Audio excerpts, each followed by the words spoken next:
ॐ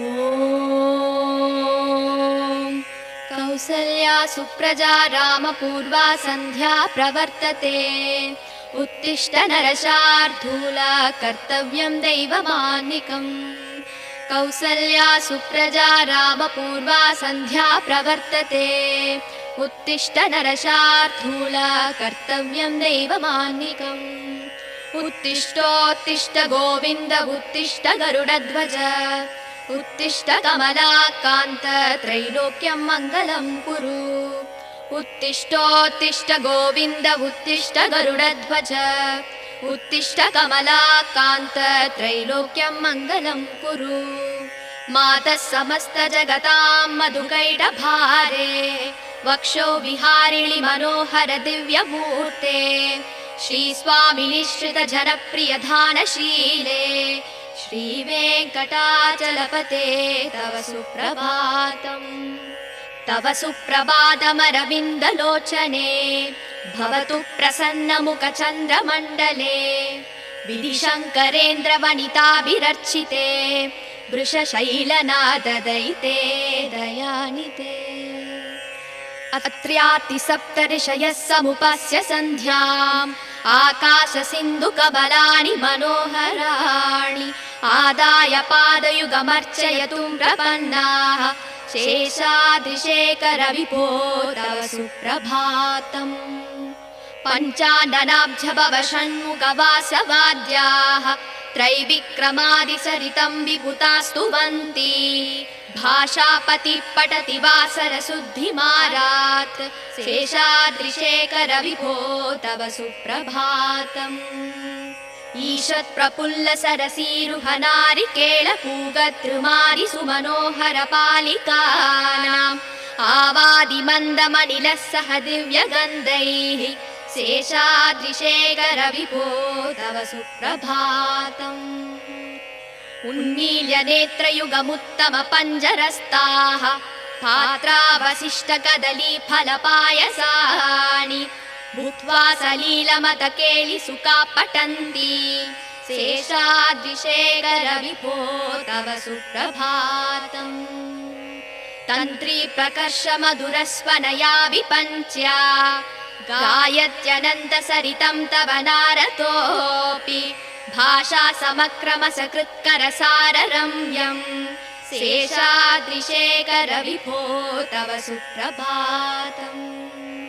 भृङ्गावली समकरन्तरसानुवित्त जङ्गारगीतनिनदै सह सेवनाय। निर्याद्युपान्त सरसी कमलोदरेभ्यः। शेषाद्रिशेखर विभो तव सुप्रभातम्। योषा गणेन वरदध्नि विमध्यमाने। गोशालयेषु दधिमन्दगतीव्रघोषाः। रोषा कलिं विदधते ककुपस्स कुम्भाः। शेषाद्रिशेखर विभो तव सुप्रभातम्। पद्मे समित्र सदपत्र गदारिवर्गाः। हर्तुं श्रियं कुवलयस्य निजाङ्गलक्ष्म्या। भेरी निनादमिव बिभ्रति तीव्रनादम्। शेषाद्रिशेखर विभो तव सुप्रभातम्। श्रीमन्नभीष्टवरदाखिल लोकबन्धो। श्री श्रीनिवास जगदेकदयैक सिन्धो।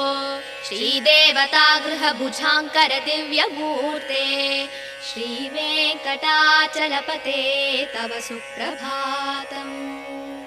श्रीस्वामि पुष्करिणिकाप्लव निर्मलाङ्गा। श्रेयोधिनो हर विरिञ्चि सनन्दनाद्याः। द्वारे वसन्ति वरवेत्र हतोत्तमाङ्गाः। श्रीवेङ्कटाचलपते तव सुप्रभातम्। श्रीशेषशैलगरुडाचल वेङ्कटाद्रिनारायणाद्रिविषवाद्रिविषाद्रिमुख्याम्। आख्यां त्वदीय वसतेरनि संवदन्ति। श्रीवेङ्कटाचलपते तव सुप्रभातम्। सेवा परा शिव सुरेश कृशानुधर्म रक्षोऽम्बुनाथ भवमान धनाधिनाथा। भक्ताञ्जलि प्रविलसन्निज शीर्षदेशाः। श्रीवेङ्कटाचलपते तव सुप्रभातम् दाटीषु देविह गराज मृगाधिराज नागाधिराज गजराज हयाधिराजाः स्वस्वाधिकारमहिमादिकमर्दयन्ते श्रीवेङ्कटाचलपते तव सुप्रभातम् सूर्येन्दुभौमबुधवाक्पदि काव्यसौरी स्वर्भानुकेतुद्विषत्परिषत्प्रदानाः द्वद्वासदासचरमावदिदासदासाः श्रीवेङ्कटाचलपते तव सुप्रभातम् द्वत्पादधूलिपरितस्फुरितोत्तमाङ्गाः स्वर्गापवर्गनिरपेक्षनिजाङ्गराङ्गाः कल्पाकमाललनयाकुलतां लभन्ते श्रीवेङ्कटाचलपते तव सुप्रभातम् त्वद्गोपुराकृशिखराणि निरीक्षमाणाः स्वर्गापवर्गपदवीं परमां श्रयन्तः मर्त्या मनुष्यभुवने मदिमाश्रयन्ते श्रीवेङ्कटाचलपते तव सुप्रभातम् श्रीभूमिनायक दयादिगुणामृताब्धे देवादिदेव जगदेक शरण्यमूर्ते श्रीमन्दनन्द गरुडाधिभिरार्चिताङ्ग्रे श्रीवेङ्कटाचलपते तव सुप्रभातम् श्रीपद्मनाभ पुरुषोत्तम वासुदेव वैकुण्ठमाधव जनार्दन चक्रपाणि श्रीवत्स सिंह शरणागत पारिजात श्रीवेङ्कटाचलपते तव सुप्रभातम्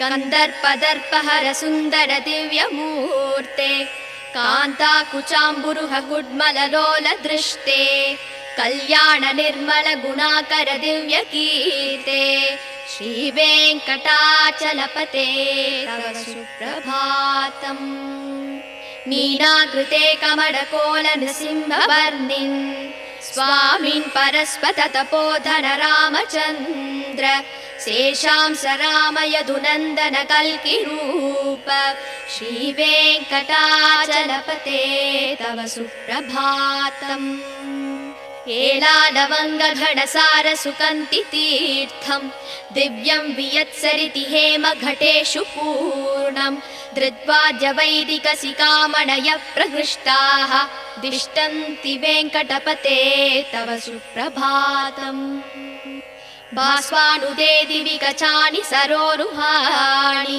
सम्पूरयन्ति निनदैककुपो विहङ्गाः श्रीवैष्णवा सततमर्तितमङ्गलास्ते तामाश्रयन्ति तव वेङ्कटसुप्रभातम् ब्रह्मादयः सुरवराः समहर्षयस्ते सन्तः सनन्दनमुखास्तव योगिवर्ग्याः तामान्तिके तव हि मङ्गलवस्तु हस्ताः श्रीवेङ्कटाचलपते तव सुप्रभातम् लक्ष्मीनिवास निरवद्य गुणैकसिन्धो संसारसागर समुत्तरणैकसेतो वेदान्त वेद्य निज वैभव भक्तभोग्य श्रीवेङ्कटाचलपते तव सुप्रभातम् इत्थं वृषाचलपतेरिह सुप्रभातम् ये मानवा प्रतिदिनं पठितुं प्रवृत्ताः तेषां प्रभातसमये स्मृतिरङ्गभाजा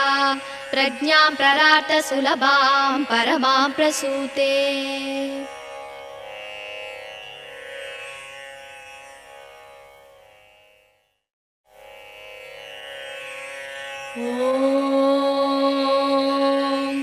कौसल्या सुप्रजा रामपूर्वा सन्ध्या प्रवर्तते उत्तिष्ठ नरशार्दूल कर्तव्यं दैवमान्निकम् कौसल्या सुप्रजा रामपूर्वा सन्ध्या प्रवर्तते उत्तिष्ठ नरशार्दूल कर्तव्यं दैवमान्निकम् उत्तिष्ठोत्तिष्ठ गोविन्द उत्तिष्ठ गरुडध्वज उत्तिष्ठ कमलाकान्त त्रैलोक्यं मङ्गलं कुरु उत्तिष्ठोत्तिष्ठ गोविन्द उत्तिष्ठ गरुडध्वज उत्तिष्ठ कमलाकान्त त्रैलोक्यं मङ्गलं कुरु मातः समस्तजगतां मधुकैटभारे वक्षो विहारिणि मनोहर दिव्यमूर्ते श्रीस्वामिनिश्रित जनप्रियधानशीले श्रीवेङ्कटाचलपते तव सुप्रभातम् तव सुप्रभातमरविन्दलोचने भवतु प्रसन्नमुखचन्द्रमण्डले विधिशङ्करेन्द्रवनिताभिरर्चिते वृषशैलनाददयिते दयानिते अत्र्यातिसप्तऋषयः समुपस्य सन्ध्याम् आकाशसिन्धुकमलानि मनोहराणि आदाय पादयुगमर्चयतुं प्रपन्नाः शेषाद्रिशेखरविभो तव सुप्रभातम् पञ्चाननाब्जभव षण्मुखवासवाद्याः त्रैविक्रमादिसरितं विभुतास्तुवन्ति भाषापतिः पठति वासरशुद्धिमारात् शेषाद्रिशेखरविभो तव सुप्रभातम् ईषत्प्रफुल्लसरसीरुहनारिकेळपूगद्रुमारि सुमनोहरपालिकानाम् आवादिमन्दमनिलः सह दिव्यगन्धैः शेषाद्रिशेखरविभो तव सुप्रभातम् उन्मील्य नेत्रयुगमुत्तमपञ्जरस्ताः पात्रावशिष्टकदलीफलपायसानि भूत्वा सलीलमतकेलिसुखा पठन्ति शेषाद्रिशेखरविभो तव सुप्रभातम् तन्त्री प्रकर्षमधुरस्वनया विपञ्च्या गायत्यनन्तसरितं तव नारतोऽपि भाषा समक्रमसकृत्करसाररम्यम् शेषाद्रिशेखरविभो तव सुप्रभातम् भृङ्गावली समकरन्तरसानुवित्तजङ्गारगीतरिणदै सह सेवनाय निर्यात्युपान्तसरसी कमलोदरेभ्यः शेषाद्रिशेखरविभो तव सुप्रभातम् योषा गणेन वरदद्रिविमध्यमाने घोषालयेषु दधिमन्दगतीव्रघोषाः रोषा कलिं विदधते ककुपस्य कुम्भाः शेषाद्रिशेखरविभो तव सुप्रभातम् पद्मे समित्रसदपत्रगदालिवर्गाः हर्तुं श्रियं कुवलयस्य निजाङ्गलक्ष्म्या भेरीनिनादमिव बिभ्रति तीव्रनादम् शेषाद्रिशेखरविभो तव सुप्रभातम् श्रीमन्नभीष्टवरदाखिललोकबन्धो श्री श्रीनिवास जगदेकदयैकसिन्धो श्रीदेवतागृहभुजाङ्कर दिव्यमूर्ते श्रीवेङ्कटाचलपते तव सुप्रभातम् श्रीस्वामि पुष्करिणिकाप्लवनिर्मलाङ्गा श्रेयोधिनो हरविरिञ्चि सनन्दनाद्याः द्वारे वसन्ति वरवेत्रहतोत्तमाङ्गाः श्रीवेङ्कटाचलपते तव सुप्रभातम् श्रीशेषशैलगरुडाचलवेङ्कटाद्रिनारायणाद्रिविषवाद्रिविषाद्रिमुख्याम् आख्यां त्वदीयवसतेरनिसंवदन्ति श्रीवेङ्कटाचलपते तव सुप्रभातम् सेवापरा शिव सुरेश कृशानुधर्म रक्षोऽम्बुनाथ भवमानधनाधिनाथाः भक्ताञ्जलिप्रविलसन्निज शीर्षदेशाः श्रीवेङ्कटाचलपते तव सुप्रभातम् दाटीसुदेविह गराज मृगाधिराज नागाधिराज गजराज हयाधिराजाः स्वस्वाधिकारमहिमादिकमर्दयन्ते श्रीवेङ्कटाचलपते तव सुप्रभातम् सूर्येन्दुभौमबुधवाक्पदि काव्यसौरी स्वर्भानुकेतुलिषत्परिषत्प्रदानाः वद्वासदासचरमावदिदासदासाः श्रीवेङ्कटाचलपते तव सुप्रभातम् द्वत्पादधूलिपरितस्फुरितोत्तमाङ्गाः स्वर्गापवर्गनिरपेक्ष निजाङ्गराङ्गाः कल्पाकमालयनया कुलतां लपन्ते श्रीवेङ्कटाचलपते तव सुप्रभातम् त्वद्गोपुराकृशिखराणि निरीक्षमाणाः स्वर्गापवर्गपदवीं परमां श्रयन्तः मर्त्या मनुष्यभुवने मदिमाश्रयन्ते श्रीवेङ्कटाचलपते तव सुप्रभातम् श्रीभूमिनायक दयादिगुणामृताप्ते देवादिदेव जगदेक शरण्यमूर्ते श्रीमन्दनन्द गरुडाधिभिरार्चिताङ्ग्रे श्रीवेङ्कटाचलपते तव सुप्रभातम् श्रीपद्मनाभ पुरुषोत्तम वासुदेव वैकुण्ठ माधव जनार्दन चक्रपाणि श्रीवत्स सिंह शरणागत पारिजात श्रीवेङ्कटाचलपते तव सुप्रभातम् कन्दर्पदर्पहर सुन्दर दिव्यमूर्ते कान्ताकुचाम्बुरुह गुड्मललोल दृष्टे कल्याण निर्मल गुणाकर दिव्यकीर्ते श्रीवेङ्कटाचलपते तव सुप्रभातम्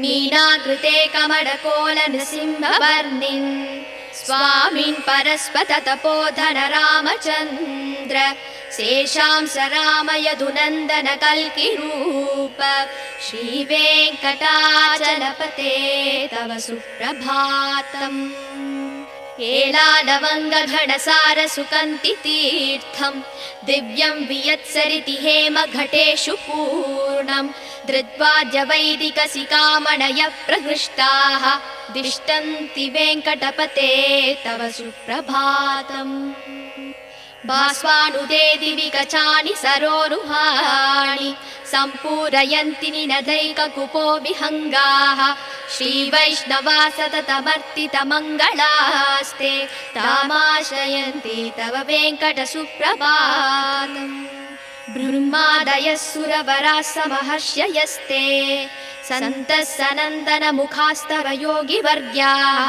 तामान्तिके तव हि मङ्गलवस्तु हस्ताः श्रीवेङ्कटाचलपते तव सुप्रभातम् लक्ष्मीनिवास निरवद्य गुणैक सिन्धो संसार सागर समुत्तरणैक सेतो वेदान्त वेद्य निज वैभव भक्त भोग्य श्रीवेङ्कटाचलपते तव सुप्रभातम् इत्थं वृषाचलपतेरिह सुप्रभातम् ये मानवा प्रतिदिनं पठितुं प्रवृत्ताः तेषां प्रभात समये स्मृतिरङ्गभाजा प्रज्ञां प्ररार्थ सुलभां परमां प्रसूते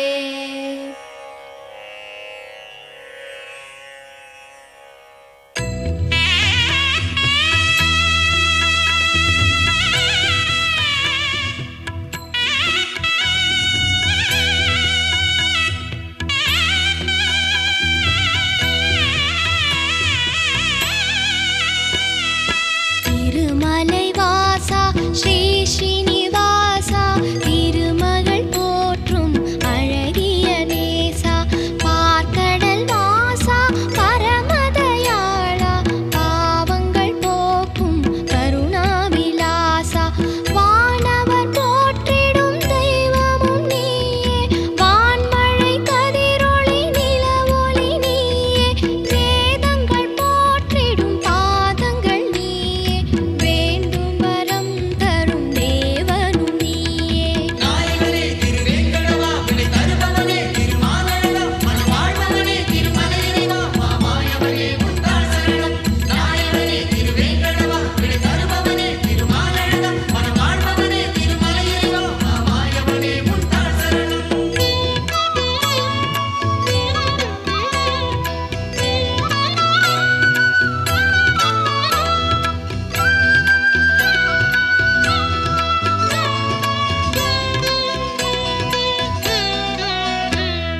ஸ்ரீ சக்கரம் நாளும் கலியுகம் காத்திட வடிவெடுத்தாயே கருணையாய் அருளினை தினம் இறைத்தாயே காண்பவர் மகிழ்ந்திட வடிவெடுத்தாயே காலமெல்லாம் மண்ணை காத்து நின்றாயே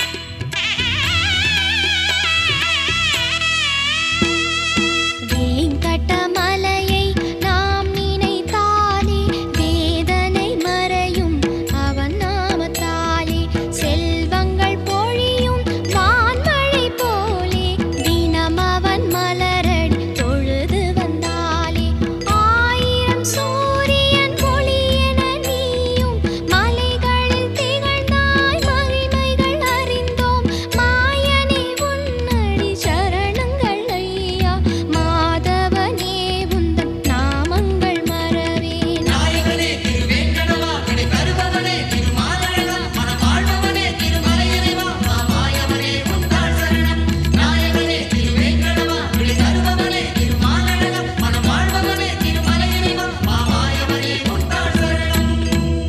திருமலை வாசா ஸ்ரீ ஸ்ரீனிவாசா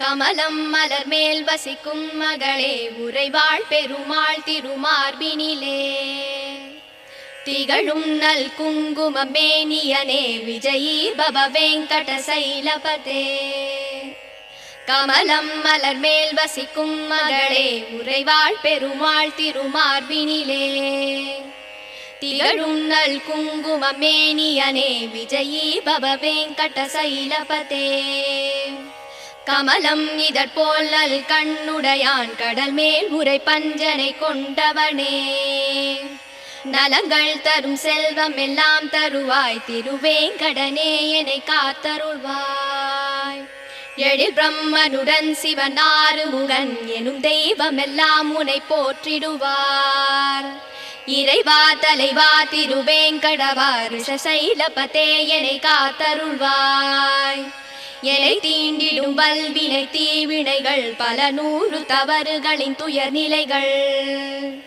யாவும் தீந்திட உனை நாடுகிறேன் தயவை தந்தென்னை காத்தருள்வாய் உயர் வேங்கட மாமலை மீதினிலே வரம் யாவும் தருகின்ற வள்ளலும் நீ மறைகள் போற்றும் பரம்பொருள் மறவேன் உனையின்றி தெய்வம் இல்லை குழலின் ஒளியால் பல நூறு கோடி அழகிய கோபியர் கண்டவன் நீ பல நூறு கோடி மதனின் அழகை வசுதேவன் மகன் உனை அறிவேனே ரகுகுல திலகாத சரதன் மகனே விலையேந்திய வீரனின் ரகுநாயகன் ராமா என்னும் பெயரால் என்னை காத்தருள் செய்யும் கருணை கடலே பூதேவியின் மகளாம் சீதையினை பூங்கரந்தனை பிடித்த நாயகனே தென் இலங்கை நரக்கனை மாய்த்தவனே உன் மலர் எனும் திருவடி சரணமையா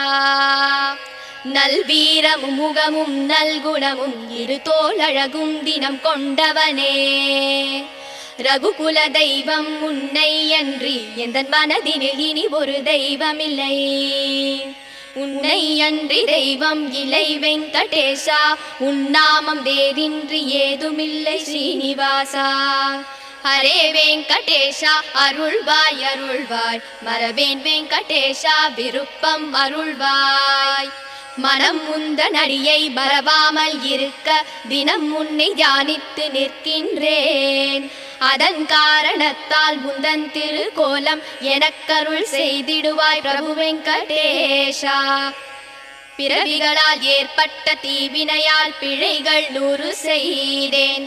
மன்னித்தருள் மன்னித்தருள் சேஷசைல சிகாமணி.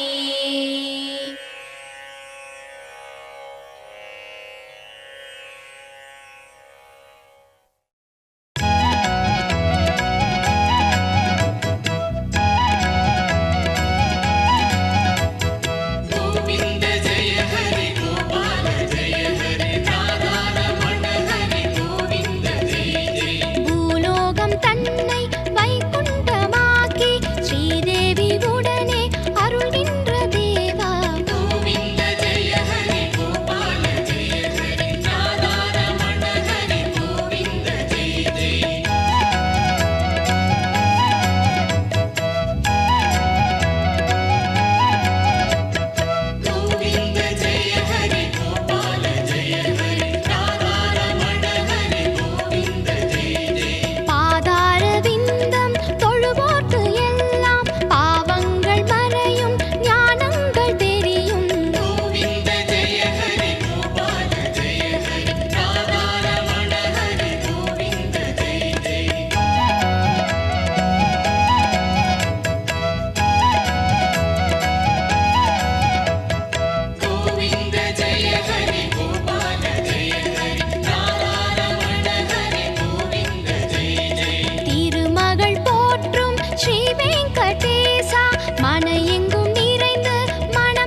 குறை நீக்கும் ஏழுமலை. அருள் தரும் மாமலை திருமலையே, அடியவர் குறை நீக்கும் ஏழுமலை. வருவோர்க்கும் தொழுவோர்க்கும் திருநாமம் துணை நிற்கும், அதுதானே திருவேங்கடம். தனம் யாவும் முனை சேரும், குலம் யாவும் தழை தோங்கும், தினம் பாடு திருமந்திரம். பல யுகங்களாய் உன்னை சேர்ந்திடும், அருள் தரும் மாமலை திருமலையே, அடியவர் குறை நீக்கும் ஏழுமலையே.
அருள் தரும் மாமலை திருமலையே, அடியவர் குறை நீக்கும் ஏழுமலையே.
அருள் தரும் மாமலை திருமலையே, அடியவர் குறை நீக்கும் ஏழுமலை.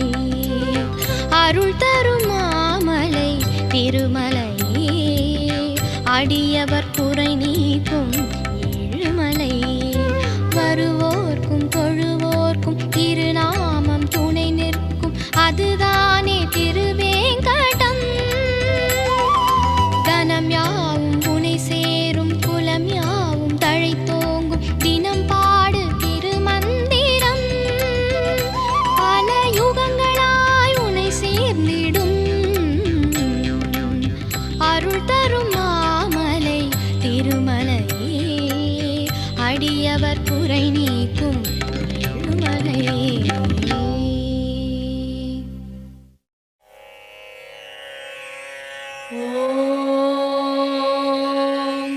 कौसल्या सुप्रजा रामपूर्वा सन्ध्या प्रवर्तते, उत्तिष्ठ नरशार्दूला कर्तव्यं दैवमान्निकम्.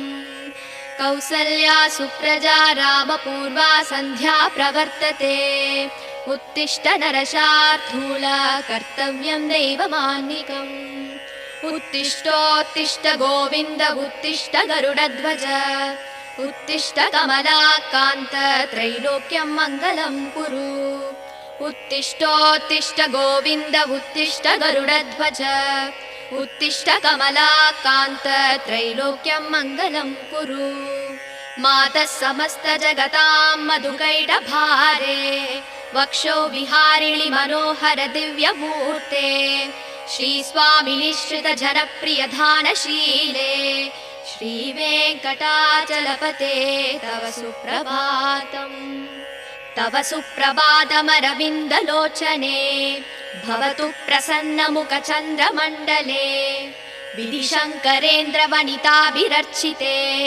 वृषशैलनाददयिते दयानिते अत्र्यातिसप्तऋषयः समुपस्य सन्ध्याम् आकाशसिन्धुकबलानि मनोहराणि आदाय पादयुगमर्चयतुं प्रपन्नाः शेषाद्रिशेखर विभो तव सुप्रभातम् पञ्चाननाब्जभव षण्मुखवासवाद्याः त्रैविक्रमादिसरितं विभुतास्तुवन्ति भाषापतिः पठति वासरशुद्धिमारात् शेषाद्रिशेखर विभो तव सुप्रभातम् ईषत् प्रफुल्ल सरसीरुहनारिकेळपूगतृमारि सुमनोहर पालिकानाम् आवादिमन्दमनिलः सह दिव्यगन्धैः शेषाद्रिशेखर विभो तव सुप्रभातम् उन्मील्य नेत्रयुगमुत्तम पञ्जरस्ताः पात्रावशिष्ट कदली फलपायसानि भूत्वा सलीलमतकेलिसुखा पठन्ति शेषाद्रिशेखर विभो तव सुप्रभातम् तन्त्री प्रकर्ष मधुरस्वनया विपञ्च्या गायत्यनन्त सरितं तव नारतोऽपि भाषा समक्रम सकृत्करसाररम्यम् शेषाद्रिशेखर विभो तव सुप्रभातम् भृङ्गावली समकरन्तरसानुवित्त जङ्गारगीतनिनदै सह सेवनाय निर्याद्युपान्त सरसी कमलोदरेभ्यः शेषाद्रिशेखर विभो तव सुप्रभातम् योषा गणेन वरदद्धि विमध्यमाने गोशालयेषु दधिमन्दगतीव्रघोषाः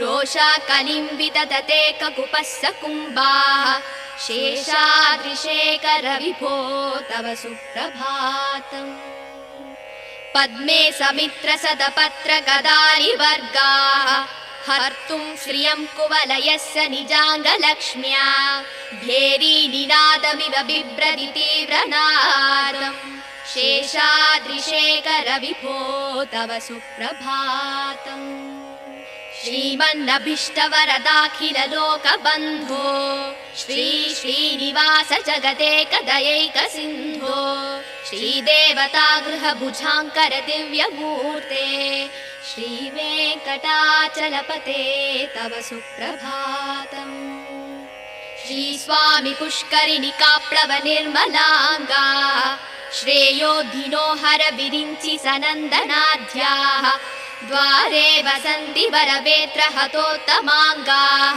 श्रीवेङ्कटाचलपते तव सुप्रभातम् श्रीशेषशैलगरुडाचल वेङ्कटाद्रिनारायणाद्रिविषवाद्रिविषाद्रिमुख्याम् आख्यां त्वदीय वसते रनिसंवदन्ति श्रीवेङ्कटाचलपते तव सुप्रभातम् सेवा परा शिव सुरेश कृशानुधर्म रक्षोऽम्बुनाथ भवमान धनाधिनाथाः भक्ताञ्जलि प्रविलसन्निज शीर्ष देशाः श्रीवेङ्कटाचलपते तव सुप्रभातम् दाटीषु देवि हगराज मृगाधिराज नागाधिराज गजराज हयाधिराजाः स्वस्वाधिकारमहिमादिकमर्दयन्ते श्रीवेङ्कटाचलपते तव सुप्रभातम्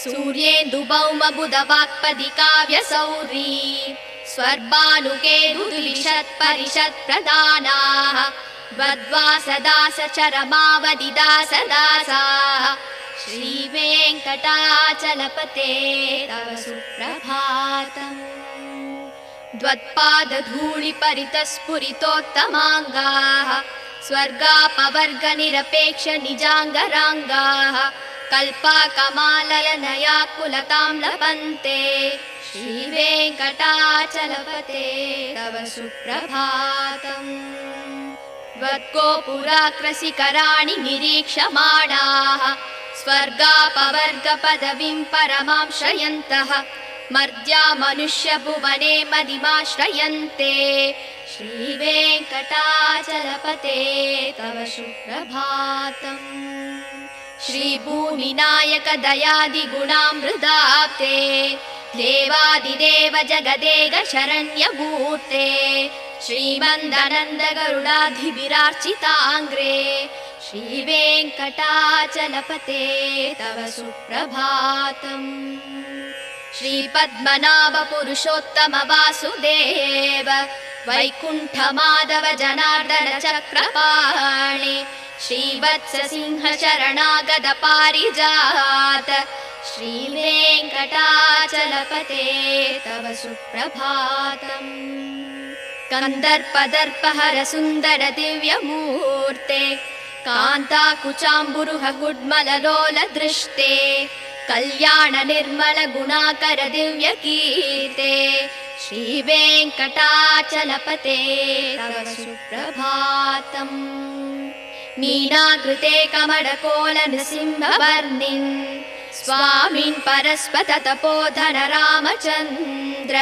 शेषांस राम यदुनन्दन कल्किरूप श्रीवेङ्कटाचलपते तव सुप्रभातम् एलालवङ्गघटसार सुकन्ति तीर्थम् दिव्यं वियत्सरिति हेम घटेषु पूर्णम् धृत्वाद्य वैदिकसिकामणयः प्रहृष्टाः दिष्टन्ति वेङ्कटपते तव सुप्रभातम् भास्वानुदे दिवि कचानि सरोरुहाणि सम्पूरयन्ति निनदैककुपो विहङ्गाः श्रीवैष्णवा सततमर्तितमङ्गलास्ते तामाश्रयन्ति तव वेङ्कटसुप्रभातम् ब्रह्मादयः सुरवराः समहर्षयस्ते सन्तः सनन्दनमुखास्तव योगिवर्ग्याः तामान्तिके तव हि मङ्गलवस्तु हस्ताः श्रीवेङ्कटाचलपते तव सुप्रभातम् लक्ष्मीनिवास निरवद्य गुणैकसिन्धो संसारसागर समुत्तरणैकसेतो वेदान्त वेद्य निज वैभव भक्तभोग्य श्रीवेङ्कटाचलपते तव सुप्रभातम् इत्थं वृषाचलपतेरिह सुप्रभातम् ये मानवा प्रतिदिनं पठितुं प्रवृत्ताः तेषां प्रभातसमये स्मृतिरङ्गभाजा प्रज्ञां प्ररार्थ सुलभां परमां प्रसूते।